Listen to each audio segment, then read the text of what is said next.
Hello everyone, myself Geshna.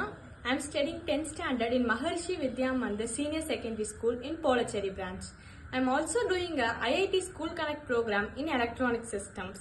I have made a simple walking robot using a dual shaft BO motor, a 19650 lithium ion battery and its battery holder, a switch, gel pen refills, gel pen and ice cream sticks.